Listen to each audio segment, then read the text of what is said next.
Welcome to Art Ed Radio, the podcast for art teachers. This show is produced by the Art of Education University, and I'm your host, Tim Bogatz.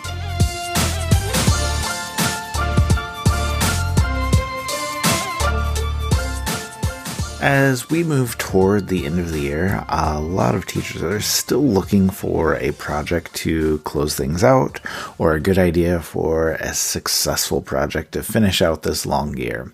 And I think we may have something for you today. My guest will be Jessica Provow, who does an amazing project that she and her colleagues came up with. And I'll let her tell you all about it. But basically, it is a wonderful project that helps her students honor and show their appreciation for the people that they see and learn from every day. I'm excited for you to hear about it.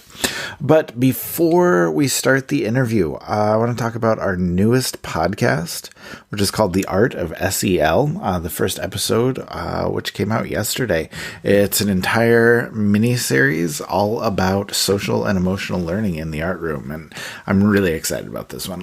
You may have heard the trailer last week at the end of Art Ed Radio, or you may have run across it sometime in the past week on social media or the AOEU website, but yesterday the first episode was published, and in that first episode, Jonathan Jurovich, who is an amazing host, by the way, talks about the importance of social and emotional learning and the role we can play as art teachers.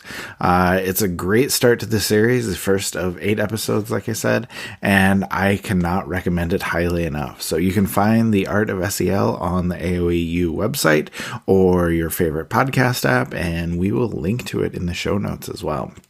But listening to that can come later. So right now, we need to talk about great ideas and great projects and a powerful portrait project that might be a good way for you to end your year. So let me welcome on Jessica Provow.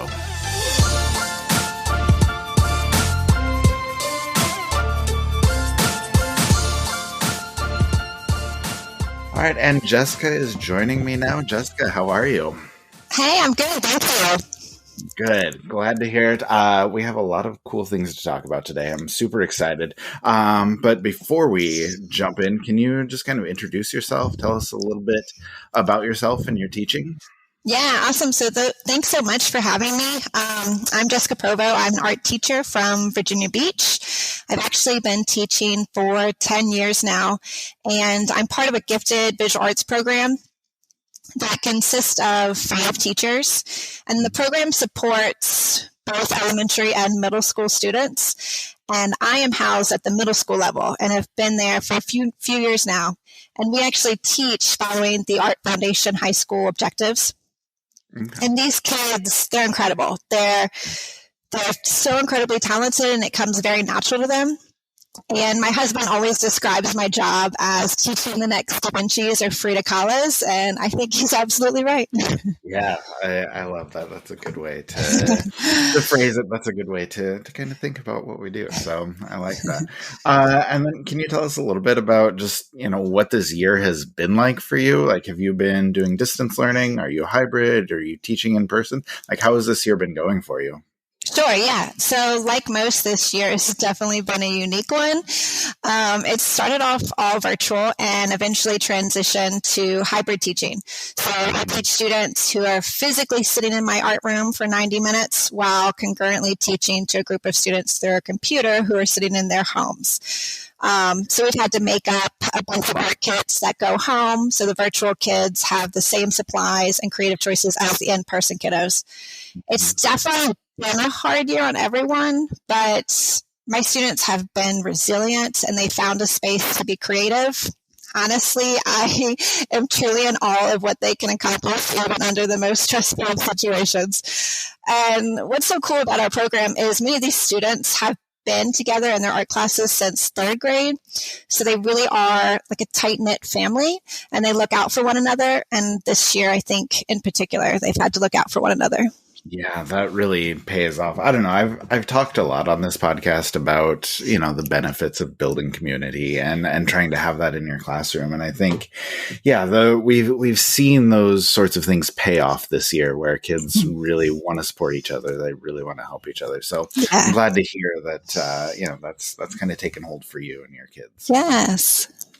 And then I wanted to talk just a little bit. I know we have the big idea about portraits that we're going to jump into, but I wanted to ask about a couple other things I've seen on social media that I really loved.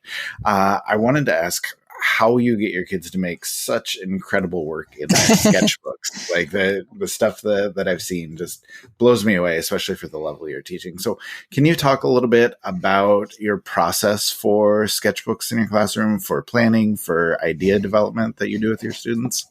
Sure, yeah. Thanks so much. The sketchbook development, it's a big part of our program. It's something we instill in the students like really early on. And it's a way to showcase their creative process. So me as their teacher, but also their peers can see their ideas and be able to critique those ideas. So what we have them do is on one page of their sketchbook or on a 2-page spread, they create a concept mind map, 3 thumbnail sketches. They experiment with media and showcase color choice. So all of our projects are conceptually based, yet students have choice in the way they visually showcase that overarching concept in their artwork. Mm-hmm. Projects are also connected to historical or contemporary artists whose works in the same media or around the same concept. And this inspiration really helps them see the possibilities and limitations of what's currently out there in the art world. Right. And so while researching these artists, they also put that into their sketchbook. And then having students practice with their media in their sketchbook really encourages experimentation without fear of failure. So simply practicing and exploring before taking on a larger assignment. So students really work in their sketchbook in this manner prior to every large project. So for them, it's second nature now. It's all just part of the visual process. Yeah. I mean, don't get me wrong, though. Sometimes it's like pulling teeth and groans. Groans are heard, especially from the newly identified students. But it's such a repetitive and concrete way to plan and prepare that students, they catch on, right? They realize its usefulness and they begin to really get into the design aspect of their page. So we could start to see some future like graphic designers, which is neat. Yeah, that's really cool. And I think that's the big fight that we're always in, the big battle we're trying to fight with our sketchbooks, is just having kids see that, it is useful. It is helpful. It really, it has consequences when you move to bigger work. It can be incredibly beneficial. And so I think if you can win that battle, you're most of the way there. So that's really cool. But then, of course, I need to ask you, the big reason I wanted to have you on was to talk about these amazing portraits that your students are doing. So can you just tell us about the portraiture project that you do, with students, and how the staff members around your school play a small part in it, I guess? Yeah. So the project is, we call it a teacher-inspired artwork. And it was initially designed by art teachers on a whim many years ago. And since then, it has evolved into this like grand assignment that's a permanent addition to our 8th grade curriculum. Mm-hmm. And this is the type of project that both students and staff members always look forward to. And it's not necessarily a focus on portraiture, although many students do choose to take it in that direction. It's simply a focus on creating an artwork for a teacher or staff member who inspired the student during their middle school career. So this could be anybody from bus drivers, core teachers, elective, guidance counselors, so someone who impacted their school life. So what they do is students choose someone who maybe teaches their favorite subject, or someone who actually made them enjoy their least favorite subjects. It could be someone who has been there for them emotionally, who made them feel safe and happy. It could be simply someone who said hi and good morning to them. So this project is their final artwork for their 8th grade year. And during the introduction of this project, we go over symbolism through imagery and color and how this can be helpful when trying to create an artwork like this. And within their sketchbook planning process, they choose a 2D technique to demonstrate. They also have a choice in media, and they develop symbols associated with their chosen individual. And at this point in the curriculum, like I said, it's the very end of the year, so they've learned 2D, 3D, color. They've gone through everything. So they really have an understanding of like compositional techniques and color and emotion. So this project is very open-ended, and it's a way for students to showcase their knowledge learned throughout the school year in one final technically strong and symbolic work of art. So the artwork, once complete, it actually hangs in the hallways of the school as the final end of the year exhibition. And it stays there throughout the summer and into the start of the next school year, which is great. So like many people, staff, students, and community members get to actually view this artwork. And then once the work is taken down, they're actually given to the teacher or staff member as a thank you from the student.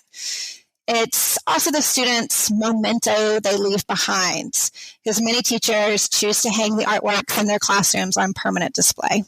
Oh, that's really cool. Yeah.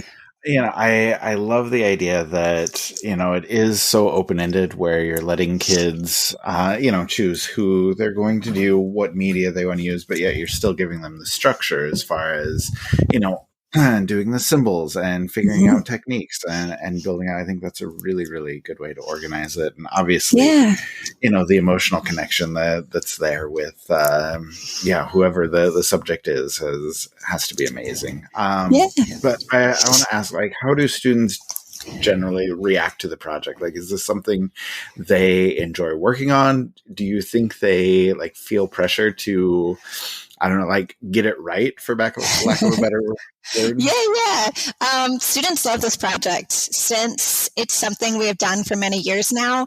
They've seen previous examples of it in the hallway, so they know it's coming when we get close to the end of the year, and they just get super excited about it. They love working on it. They love the artistic freedom in the media and the design choices. And it really allows them to pull in their own interest and truly explore how they want to showcase themselves as artists. There is a bit of pressure attached to this project, but over the years, I've always gotten the sense that it only helps drive the students to create strong works of art worthy to give their inspirational teacher. So within this project, I tend to see really strong work ethic and focus, even in the students who may not typically always demonstrate these qualities. And I do believe it's attributed to students wanting to get it right, like you said, or make it perfect. It's definitely a big ask for students to pour their time, creative energy, and talent into an artwork that they then will hand over to another individual. It's very personal. It's also very generous. And I think they want to create a work of art that is equivalent to the educational knowledge, love, and support that their chosen individual gave to them during their middle school career. Oh, yeah, that's a great way to think about it, sort of that reciprocity. That's really cool. So, and then, how do staff members react, when they receive these portraits, or even when they see them for the first time? How do they react? Are there any good stories that you can share? Sure. So actually at the beginning of this assignment, students have to develop a Q&A interview style document and send it to their teacher, or interview their teacher. Mm-hmm. And these questions range from educational questions, personal, even humorous and silly ones, like if you were an ice cream flavor, what would you be? And the range of questions really gives the students a full view and understanding of their chosen person. Now they're not just the teacher who lives at the school and sleeps at the school and eats at the school, but they have a full life and interests. And so they use all this knowledge to formulate design ideas for the final artwork. Once the artworks are complete, we wrap up the project with kind of a unique artist statement. These statements are more of a thank you letter than an explanation of the artistic expression. They explain the symbolism and intentionality of the design composition, but it's really about why that student chose that teacher or staff member, and what impact they had on them. So when all is complete, students hand deliver the works of art and the statements to the individual. A photo is taken of the teacher and the artist, and we post that alongside the work for display. And these moments are such a beautiful and ceremonious way to end the year. Teachers are usually crying. Pre-COVID, there was definitely hugging and smiles from everyone. It's really cool. Being on the receiving end of one of these works of art, I can tell you from experience, it's simply magical. I am always surprised if my name is selected for this project. I mean, after teaching these kiddos for 3 years, I just assume they're sick of me by now. But the moment when an art kiddo gives you that work of art and you get to see everything that they poured into it, it's beautiful. And I think it's one of the best ways like a teacher or staff member could ever be recognized. Yeah. Yeah, I think that's wonderful. I think that's beautifully put. So, Jessica, thank you so much for sharing everything about this project, everything that goes into it, and just kind of letting us kind of see into what you're doing. I think it's a really amazing thing. So thank you for sharing it with us. Oh, of course. Thank you. Thank you so much to Jessica for giving us some time and sharing all about what she's doing with her colleagues, sharing everything that goes into those projects, and even a little bit about the art making process that she facilitates with her middle schoolers. So we will link to Jessica's Twitter, and if you're interested, you can see a little bit about those sketchbooks there, a few examples of the portrait project we discussed, and a few other things that are going on in her art program. So this has been a quick episode, but I think it has been a good one, and I hope it might be able to give you what you need if you're looking to put together a meaningful project to end your school year.